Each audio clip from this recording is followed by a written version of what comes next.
بسم اللہ الرحمن الرحیم۔ السلام علیکم، آپ دیکھ رہے ہیں میرا یوٹیوب چینل۔ اب تک آپ نے میرے چینل کو سبسکرائب نہیں کیا تو پلیز سبسکرائب کر دیں، بیل آئیکن کو پریس کر دیں تاکہ میری آنے والی ہر نئی ویڈیو آپ کو سب سے پہلے موصول ہو سکے۔ سب سے پہلے تو میں آپ سے معذرت خواہ ہوں کہ پچھلے کچھ دنوں سے میں ویڈیو اپلوڈ نہیں کر سکی، کیونکہ کچھ ذاتی مصروفیات کی وجہ سے مجھے ٹائم نہیں مل سکا کہ میں ویڈیو بنا کر اپلوڈ کر سکوں۔ اس لیے میں اپنے دیکھنے والوں سے بہت بہت بہت معذرت خواہ ہوں۔ کوشش کروں گی کہ آئندہ ایسا نہ ہو اور ٹائم ٹو ٹائم آپ کو میری ویڈیوز میسر آ سکیں۔ آج کی ہماری ویڈیو کا ٹاپک ہے حضرت علی مرتضیٰ رضی اللہ عنہ۔ حضرت سہل بن سعد رضی اللہ عنہ سے روایت ہے، رسول اکرم صلی اللہ علیہ وسلم نے خیبر کے دن ارشاد فرمایا کہ کل میں یہ پرچم میں سے ایک شخص کو دوں گا جس کے ہاتھ پر اللہ تعالیٰ خیبر کو فتح کرا دے گا۔ وہ اللہ اور اس کے رسول کا محب اور محبوب ہوگا۔ بس جب صبح ہوئی تو لوگ رسول اکرم صلی اللہ علیہ وسلم کی خدمت میں حاضر ہوئے۔ یہ سب امید اور تمنا رکھتے تھے کہ رسول اکرم صلی اللہ علیہ وسلم پرچم ان کو عطا فرمائیں گے۔ تو آن حضرت صلی اللہ علیہ وآلہ وسلم نے فرمایا، علی بن ابی طالب کہاں ہیں؟ تو لوگوں نے عرض کی کہ ان کی آنکھوں میں تکلیف ہے، اس لیے وہ اس وقت یہاں موجود نہیں ہیں۔ آپ صلی اللہ علیہ وسلم نے ارشاد فرمایا، ان کو بلانے کے لیے کسی کو بھیجو۔ چنانچہ ان کو بلا کر لایا گیا تو رسول اکرم صلی اللہ علیہ وسلم نے ان کی دونوں آنکھوں پر اپنا لعابدان یعنی تھوک ڈال دیا تو وہ ایسے اچھے ہو گئیں کہ گویا ان میں تکلیف ہی نہ تھی۔ سبحان اللہ۔ اس کے بعد رسول اکرم صلی اللہ علیہ وسلم نے پرچم ان کو عنایت فرمایا۔ یہ اس نشان کا تھا کہ آج لشکر کے سپہ سالار اور قائد یہ ہوں گے، یعنی حضرت علی کو لشکر کا سپہ سالار بنا کر کپتان بنا کر بھیجا گیا۔ تو حضرت علی نے رسول اکرم صلی اللہ علیہ وسلم سے دریافت کیا کہ کیا میں خیبر والوں سے اس وقت تک جنگ کروں کہ وہ ہماری طرح ہو جائیں، یعنی اسلام قبول کر لیں؟ تو آپ صلی اللہ علیہ وسلم نے فرمایا، تم آہستہ روی کے ساتھ جاؤ یہاں تک کہ ان کی زمین اور ان کے علاقے میں پہنچ جاؤ، پھر ان کو اسلام کی دعوت دو اور ان کو بتلا دو کہ اسلام قبول کرنے کے بعد ان پر اللہ تعالیٰ کا کیا حق واجب ہے۔ خدا کی قسم، یہ بات کہ تمہارے ذریعے ان میں سے ایک آدمی کو اللہ تعالیٰ کی طرف سے ہدایت نصیب ہو جائے تمہارے حق میں اس سے بہتر ہے کہ مال غنیمت میں سرخ اونٹ تم کو ملیں۔ صحیح بخاری، صحیح مسلم۔ خیبر مدینہ سے 184 کلومیٹر قریباً 125 میل شمال میں واقع ہے۔ یہ یہودیوں کی بستی تھی۔ یہ یہودی تھے جو کسی زمانے میں شام سے نکالے گئے اور یہاں آ کر بس گئے تھے۔ یہ سب دولت مند اور سرمایہ دار تھے۔ یہاں انہوں نے بہت مضبوط قلعے بنا لیے تھے۔ اس وقت کے معیار کے مطابق جنگی ساز و سامان کا اچھا ذخیرہ بھی رکھتے تھے۔ یہ علاقہ سرسبز و شاداب اور بہت زرخیز تھا۔ مدینہ منورہ کے قریب و جواہر کے جن یہودیوں کو ان کی غداریوں اور شرارتوں کی وجہ سے نکالا گیا اور جلا وطن کیا گیا تھا، وہ بھی یہاں آ کر بس گئے تھے۔ یہ مسلمانوں کے خلاف سخت کینہ رکھتے اور سازشیں کرتے رہتے تھے۔ مدینہ منورہ میں جو رسول اکرم صلی اللہ علیہ وسلم کا دارالحجرت اور مسلمانوں کا دارالحکومت تھا، اس کے لیے خیبر کے یہ یہودی ایک مستقل خطرہ تھے۔ 6 ہجری کے اواخر میں رسول اللہ صلی اللہ علیہ وسلم حدیبیہ سے واپس آ کر اور قریش مکہ سے مصالحت اور 10 سال کے لیے نہ جنگ معاہدہ کر کے مدینہ منورہ تشریف لائے۔ ذی الحجہ کے قریب پورا مہینہ مدینہ منورہ میں ہی گزارا۔ محرم 7 ہجری میں آپ نے خیبر کے خطرناک دشمن طاقت سے تحفظ اور مامون رہنے کے لیے صرف قریباً 1500 صحابہ کرام کا لشکر ساتھ لے کر خیبر کی طرف کوچ فرمایا۔ خیبر کے قریب پہنچ کر جس جگہ کو لشکر کے قیام کے لیے مناسب سمجھا وہاں قیام کیا۔ حسب معمول آپ صلی اللہ علیہ وسلم نے خیبر کے یہودیوں کو اسلام کی دعوت دی، اور ساتھ ہی یہ کہ اگر وہ فی الحال اسلام قبول کرنے کے لیے تیار نہ ہوں تو سیاسی ماتحتی قبول کر کے جزیہ ادا کر دیں، اور اگر ان میں سے کوئی بات قبول نہ کی گئی تو ہم اللہ کے حکم کے مطابق جنگ کریں گے یہاں تک کہ وہ اسلام قبول کریں یا جزیہ دیں، دونوں منظور کریں گے۔ خیبر کے یہودی سرداروں نے کسی بات کے لیے بھی قبولیت ظاہر نہیں کی، بلکہ متکبرانہ انداز میں انکار کر دیا اور جنگ کے لیے تیار ہو گئے۔ جیسا کہ اوپر بتایا گیا ہے کہ انہوں نے متعدد قلعے بنائے ہوئے تھے جن میں ساز و سامان کے علاوہ کھانے پینے کی چیزوں کا بھی ذخیرہ موجود تھا۔ وہ مطمئن تھے کہ مسلمانوں کا لشکر کسی طرح بھی ان پر فتح حاصل نہ کر سکے گا۔ بہرحال جنگ شروع ہوئی اور کئی دن تک جاری رہی۔ مسلمانوں نے یک کے بعد دیگرے ان کے کئی قلعوں پر قبضہ کر لیا، لیکن ایک قلعہ جو بہت مضبوط اور مستحکم تھا، اس کی حفاظت اور دفاع کا بھی غیر معمولی انتظام کیا گیا تھا۔ بار بار کے حملوں کے باوجود وہ فتح نہ ہو سکا، تو رسول اکرم صلی اللہ علیہ وسلم نے ایک دن ارشاد فرمایا، کل میں یہ پرچم اور جھنڈا ایک ایسے شخص کو دوں گا جو اللہ اور اس کے رسول کا محب اور محبوب ہوگا، اور اللہ اس کے ہاتھ پر یعنی اس کے ذریعے فتح مکمل کرا دے گا، اور یہ آخری قلعہ بھی فتح ہو جائے گا۔ اس طرح جنگ کا خاتمہ بالخیر ہو جائے گا۔ پھر یہاں کے یہودی یا تو اسلام قبول کر لیں گے یا سیاسی ماتحتی قبول کر کے جزیہ دینا منظور کر لیں گے۔ حضور نے اس شخص کو نامزد نہیں فرمایا جس کو آئندہ کل پرچم دینے کا آپ کا ارادہ تھا، بس یہ فرمایا کہ وہ اللہ اور اس کے رسول کا محب اور محبوب ہوگا، اور اللہ تعالیٰ اس کے ذریعے یہ آخری قلعہ بھی فتح کرا دے گا۔ بلا شبہ یہ بڑی فضیلت سعادت تھی اور بہت سے حضرات اس کے متمنی اور امیدوار تھے، اور کل پرچم ان کو عطا فرمایا جائے گا۔ حضرت علی اس وقت وہاں موجود نہیں تھے۔ جب اگلی صبح ہوئی تو رسول اکرم صلی اللہ علیہ وسلم نے ارشاد فرمایا، علی بن ابی طالب کدھر ہیں؟ لوگوں نے بتلایا ان کی آنکھ میں تکلیف ہے، اس لیے وہ اس وقت یہاں حاضر نہیں ہو سکتے۔ آپ نے ارشاد فرمایا، کسی کو بھیجو اور ان کو بلاؤ۔ چنانچہ وہ حضور کی خدمت میں حاضر ہوئے، اس حال میں کہ انہوں نے دونوں آنکھوں کی تکلیف سہی تھی۔ حضور نے اپنا لعاب دہن ان کی آنکھوں میں ڈال دیا، فوراً تکلیف جاتی رہی اور وہ ایسے ہو گئے جیسے آنکھ میں کوئی تکلیف تھی ہی نہیں۔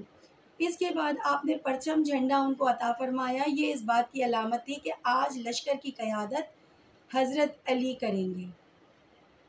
حضرت علی مرتضیٰ نے جھنڈا ہاتھ میں لے کر حضور اکرم صلی اللہ علیہ وسلم سے دریافت کیا، کیا میں ان یہودیوں سے اس وقت تک جنگ کروں کہ وہ اسلام قبول کر کے ہماری طرف ہو جائیں؟ آپ صلی اللہ علیہ وسلم نے فرمایا، اگر اللہ تمہارے ذریعے ایک آدمی کو بھی ہدایت عطا فرما دے اور اس کو ایمان کی دولت حاصل ہو جائے تو یہ تمہارے واسطے اس سے بہتر ہوگا کہ تم کو مال غنیمت میں بہت سے سرخ اونٹ مل جائیں۔ اس زمانے میں سرخ اونٹ عربوں کے لیے عزیز ترین دولت تھی۔ حضور اکرم صلی اللہ علیہ وسلم کے ارشاد کا مطلب یہ تھا کہ ہماری جنگ کا مقصد دشمن پر فتح حاصل کر کے مال غنیمت سمیٹنا نہیں ہے، اصل مقصد نصب العین بندگان خدا کی ہدایت ہے۔ جہاد اور قتال فی سبیل اللہ میں بس یہی نصب العین پیش نظر رکھنا چاہیے اور اسی تقاضے کے مطابق رویہ متعین کرنا چاہیے۔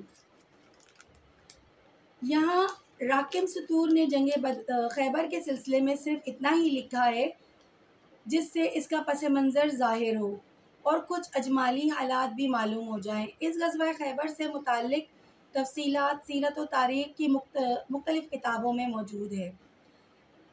اس حدیث میں ضمنی طور پر حضور کے دو معجزوں کا بھی ذکر کیا گیا ہے۔ ایک، حضرت علی کی دونوں آنکھوں میں سخت تکلیف تھی، حضور اکرم صلی اللہ علیہ وسلم نے ان کی آنکھوں میں اپنا لعاب دہن ڈالا اور فوراً تکلیف دور ہو گئی اور وہ ایسے ہو گئے جیسے کوئی تکلیف ہی نہ تھی۔ دوسرا معجزہ یہ ہوا کہ آئندہ کل فتح مکمل ہو جانے کے بارے میں حضور اکرم صلی اللہ علیہ وسلم نے جو پیشن گوئی کی تھی وہ پوری ہو گئی۔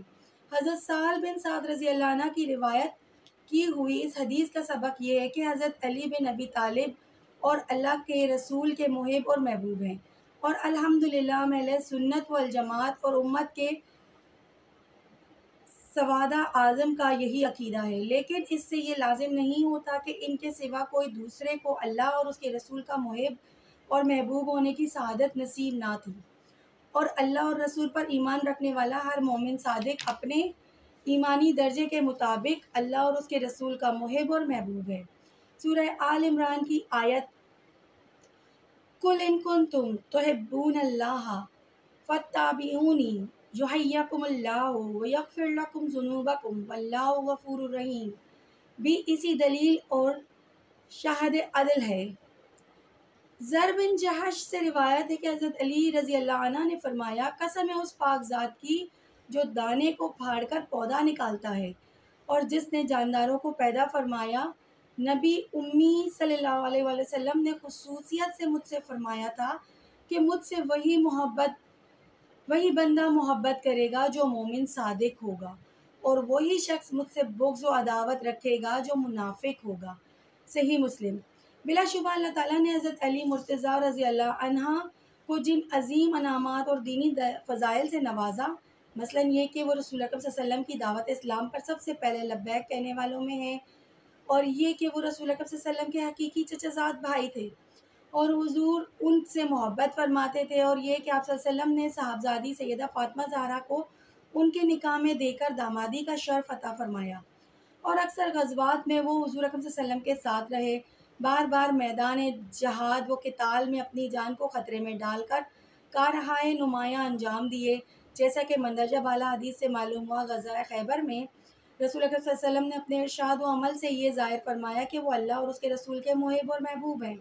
الغرض ان اور ان جیسے ان کے دوسرے فضائل خداوندی انعامات کا یہ حق ہے کہ ہر مومن صادق ان سے محبت کرے اور ان سے بغض و کینہ رکھنے والوں کے متعلق سمجھایا جائے کہ وہ ایمان کی حقیقت سے محروم اور نفاق کے مریض ہیں۔ محبت سے مراد وہی محبت جو اللہ اور اس کے رسول کے نزدیک ایک معتبر اور شریعت کی حدود میں ہو، ورنہ حضرت علی کرم اللہ وجہ سے محبت کا دعویٰ کرنے والوں میں سب سے پہلا نمبر ان بدبختوں کا ہے جنہوں نے ان کو خدا مانا، یا پھر ان بدنصیبوں کا جن کا عقیدہ ہے کہ نبوت کے اصل مستحق حضرت علی مرتضیٰ تھے۔ اللہ نے جبرائیل کو انہی کے پاس بھیجا تھا، وہ غلطی سے نعوذ باللہ محمد صلی اللہ علیہ وسلم کے پاس پہنچ گئے۔ اسی طرح شیعوں کے اسماعیلیہ و نصریہ وغیرہ فرقے جو اپنے اماموں کے بارے میں یہ مشرکانہ عقیدہ رکھتے ہیں کہ وہ خدا کا روپ ہے اور خداوندی صفات و اختیارات ان کو حاصل ہیں، اسی طرح وہ شیعہ اثنا عشریہ جو حضرت علی کرم اللہ وجہ اور ان کی اولاد میں 11 شخصیتوں کے اللہ تعالیٰ کی طرف سے نبیوں رسولوں کی طرح نامزد امام معصوم، تمام انبیاء سابقین سے افضل کمالات میں ان سے فائق، رسول وحی و کتاب و صاحب معجزات ہونے کا عقیدہ رکھتے ہیں۔ ظاہر ہے یہ محبت ایسی ہے جیسی محبت کا دعویٰ نصاری حضرت عیسیٰ علیہ السلام سے کرتے ہیں، جس نے ان کو مشرک اور جہنمی بنا دیا۔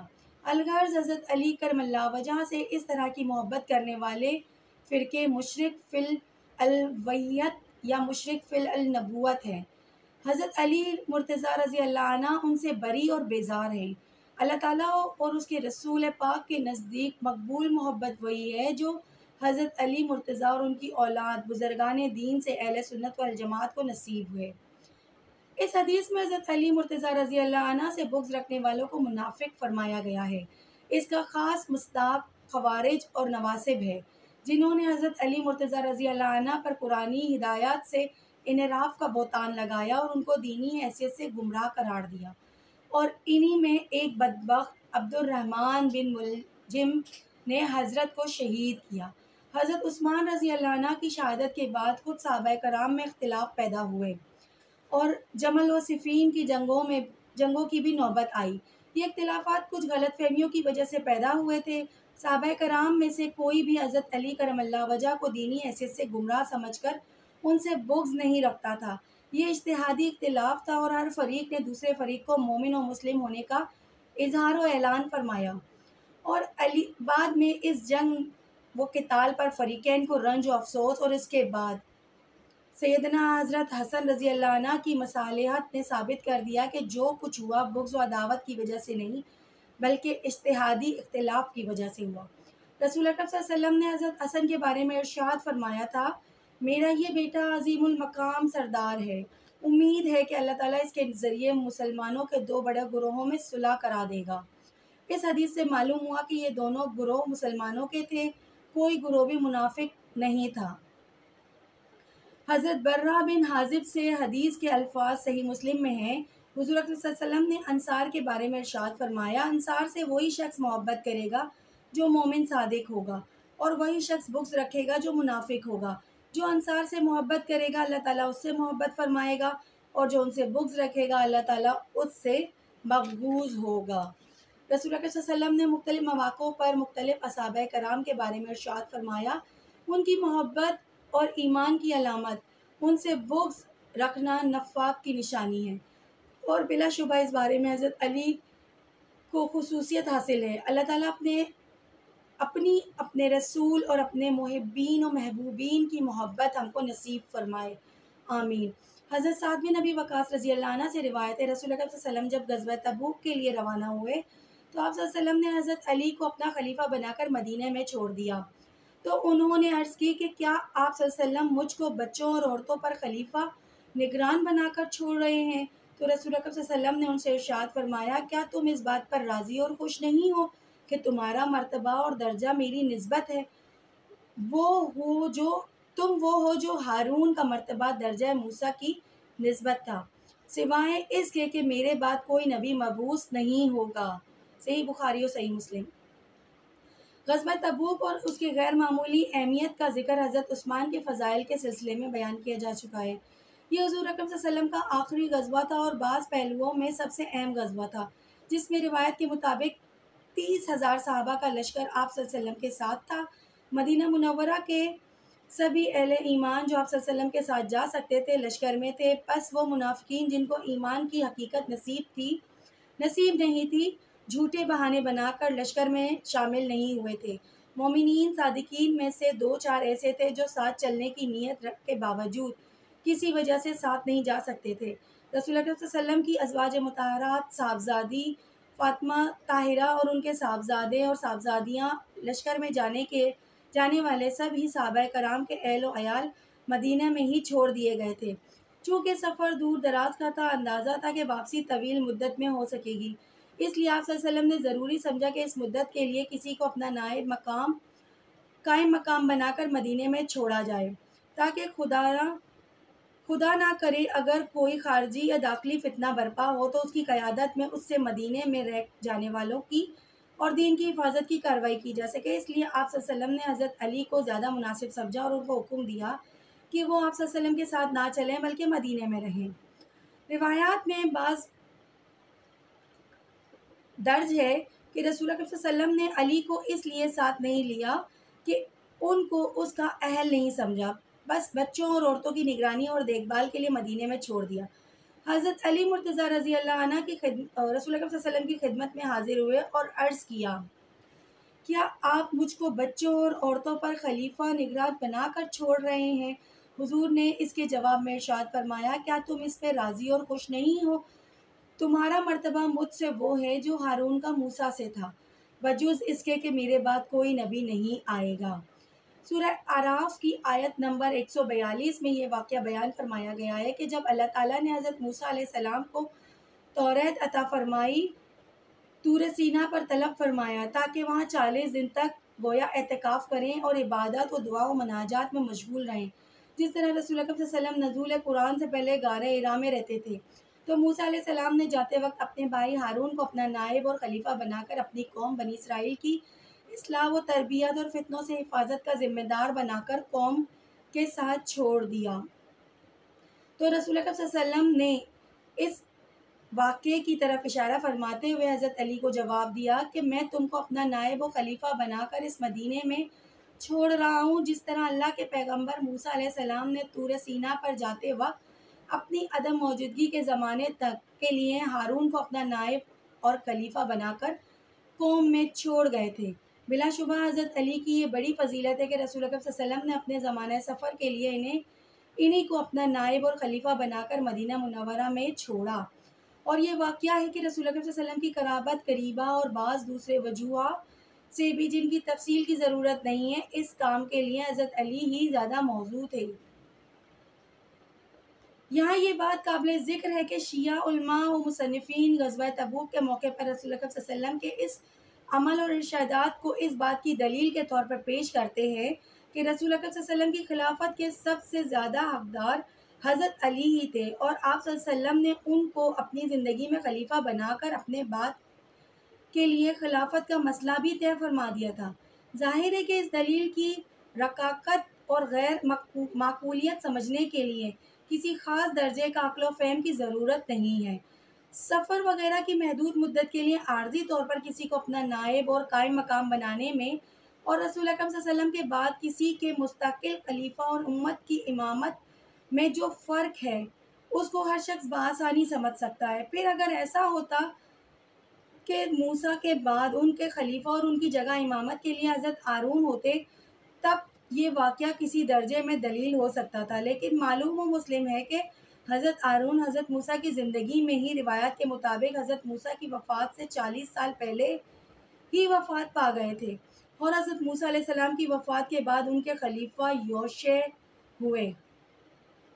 ہاں، حضرت صلی اللہ علیہ وسلم نے غزوہ تبوک کو جاتے وقت حضرت علی کو تو اپنی جگہ گویا مدینہ کا امیر و حاکم اور خلیفہ بنایا تھا، لیکن مسجد نبوی میں اپنی جگہ نماز کی امامت کے لیے عبداللہ ابن ام مکتوم کو مقرر فرمایا تھا، حالانکہ حضرت علی ہر حیثیت سے ان سے افضل تھے۔ راقم السطور کے نزدیک حضور اکرم صلی اللہ علیہ وسلم نے یہ اس لیے فرمایا تھا کہ غزوہ تبوک کے زمانے کی حضرت علی کی اس خلافت اور نیابت کو حضور اکرم صلی اللہ علیہ وسلم کی مستقل خلافت اور امامت کی دلیل نہ بنا لیا جائے۔ واللہ عالم۔ حضرت عمر بن حسیس رضی اللہ عنہ سے روایت ہے، رسول اکرم صلی اللہ علیہ وسلم نے ارشاد فرمایا، علی مجھ سے ہے اور میں علی سے ہوں، اور وہ ہر ایمان والے کے ولی ہیں۔ جامع ترمذی۔